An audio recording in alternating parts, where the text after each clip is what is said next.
আসসালামু আলাইকুম, সবাইকে স্বাগত জানাচ্ছি এসকেএস ফ্যামিলি থেকে। আমি শাহনাজ পারভীন। আশা করছি সবাই অনেক ভালো আছেন। আলহামদুলিল্লাহ আমি অনেক ভালো আছি। দেখতে দেখতে 15টা রোজা পার হয়ে গেল। আজকে আমি রান্না করছি লাউ শাক। রমজান মাসে কী খাই কিছুই তেমন খেতে ভালো লাগে না। তো ভাবলাম যে আজকে বাজারে গিয়েছিলাম, তো টাটকা লাউ শাক পেলাম, তো নিয়ে এসেছি। লাউ শাকটা আমার কাছে আবার খুবই ভালো লাগে। আগে অবশ্য এই শাকটা কখনো খাইনি, পরে এখানে আসার পর থেকে খেয়ে বেশ ভালো লাগে আমার কাছে। তো শুটকি মাছ দিয়ে কিন্তু খুবই মজা লাগে খেতে।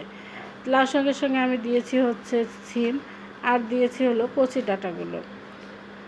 আমি এখানে রসুনটা আগে একটু ভেজে নিয়েছি, তারপরে পেঁয়াজটাও ভেজে নিয়েছি বাদামি করে। তো লাউ শাকগুলো দিয়ে দিলাম, দিয়ে এরকম দিলাম হলো পরিমাণ মতো লবণ আর হলো কাঁচামরিচ দিয়ে লাউ শাকটা আমি তো রান্না করে নিয়েছি। লাউ শাকটা কিন্তু মনে হচ্ছে যে হ্যাঁ খুবই টেস্ট হয়েছে খেতে, কিন্তু এখন তো আর খেতে পারছি না যেহেতু রোজা আছি। এটা আজকে দিয়ে ভাত খাবো রাত্রে। আমার মনে হয় যে অনেক ভালো লাগবে, দেখতে যেহেতু ভালো লাগছে খেতেও ভালো লাগবে সেটা। আর রান্না করবো হলো ডাউল ভর্তা করবো। ডাউলটা আমি পাশের চুলায় ফুটতে দিয়েছি, ফুটেও গিয়েছে। আমার শাকটা হয়ে যাওয়ার পরে আমি ডাউলটা এবার তেলে দিয়ে ভর্তা করব। আর এভাবে ভর্তা করলে অনেকক্ষণ ভালো থাকে এবং ফ্রিজে না রাখলেও চলে, এবং আমার কাছে খেতেও খুবই ভালো লাগে। এই তো আমি রসুন পেঁয়াজ মরিচটা আর একটু শুকনো মরিচ ফোড়ন দিয়ে ভেজে নিয়েছি, তারপরে ডাউলটা আমি তেলে দিয়ে দিলাম। এখানে আজকে একটা লাউ পাতার বাকড়া বানাবো, সেই জন্য ডাউলের একটা মিশ্রণ রেডি করে নিচ্ছি। এখানে আমি দিয়েছি হচ্ছে পরিমাণ মতো হলুদ, শুকনো মরিচের গুঁড়ো, লবণ, আর দিয়ে দিলাম হলো পেঁয়াজ কুচি, আর রসুন আর কাঁচামরিচটা আমি ডাউলের সঙ্গে ব্লেন্ড করে নিয়েছি।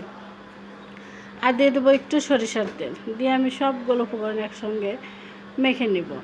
আর লাউ শাকটা তো আমি ছিঁড়ে পরিষ্কার করে ধুয়ে পানি ঝরতে রেখে দিয়েছি। ডাউলটা আমার ভালো করে মাখা হয়ে গেছে। এবার আমি দেখুন লাউ শাকে এভাবে মাখিয়ে নিচ্ছি। লাউ পাতাটা যে কোনো খাবারে আমার কাছে খুব ভালো লাগে। লাউ পাতার ভর্তা গরম ভাতের সাথে, গরম গরম ভর্তা তো একদম জমে। লাউ পাতার ভাজি, তারপরে হচ্ছে লাউ পাতা শুটকি মাছ দিয়ে রান্না করা, যেভাবে খাওয়া যাক না কেন খুবই ভালো লাগে। তো এটা আজকে লাউ পাতার জন্য পাকোড়াটাও তৈরি করছি। ডাউলটা আমি মেখে নিয়েছি, তারপরে এরকম প্রতিটা পাটে পাটে ডাউলটা মেখে নেব, আর একটু একটু করে আস্তে আস্তে ভাজ করতে থাকবো। ভাজ করতে করতে এক পর্যায়ে এটা একটু ছোট হয়ে যাবে। এটা খেতে কিন্তু অনেক ভালো লাগে। তা আজকে ভাবছি যে রোজায় তো এটা একদিনও খাওয়া হয়নি, আজকে একটু করি তাহলে ভালো লাগবে, একটু অন্যরকম ইফতার হবে। আর মাঝে মাঝে ইফতারের একটু চেঞ্জ ভালোই লাগে খেতে। তো আমি আজকে এই পাকোড়াটা তৈরি করছি, আর এটা একটু ডুবো তেলে ভাজবো, আর একটু সময় নিয়ে ভাজতে হবে এটা, যেহেতু এখানে ডবল পাতা আছে এবং ডাউল আছে।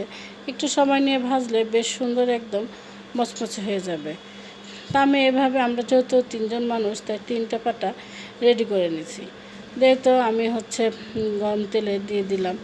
তেলটা প্রথমে একটু বেশি গরম করে নিয়ে হালকা গরম করে দিয়েছিলাম। তারপরে তো আস্তে আস্তে আমি 3টা পাতায় দিয়ে দিচ্ছি। আর এটা একটু সময় নিয়ে ভাজবো, তাহলে সুন্দর কিন্তু মচমচে হবে, আর পাতাটাও সুন্দর সিদ্ধ হয়ে যাবে। বেশি তাপে ভাজলে মচমচে হবে না, নরম নরম হবে, কিন্তু মচমচে না হলে কিন্তু খেতে খুব একটা ভালো লাগে না। আমার পাকোড়াটা কিন্তু রেডি। আমার সব রান্নাবান্না শেষ। আজ এই পর্যন্তই।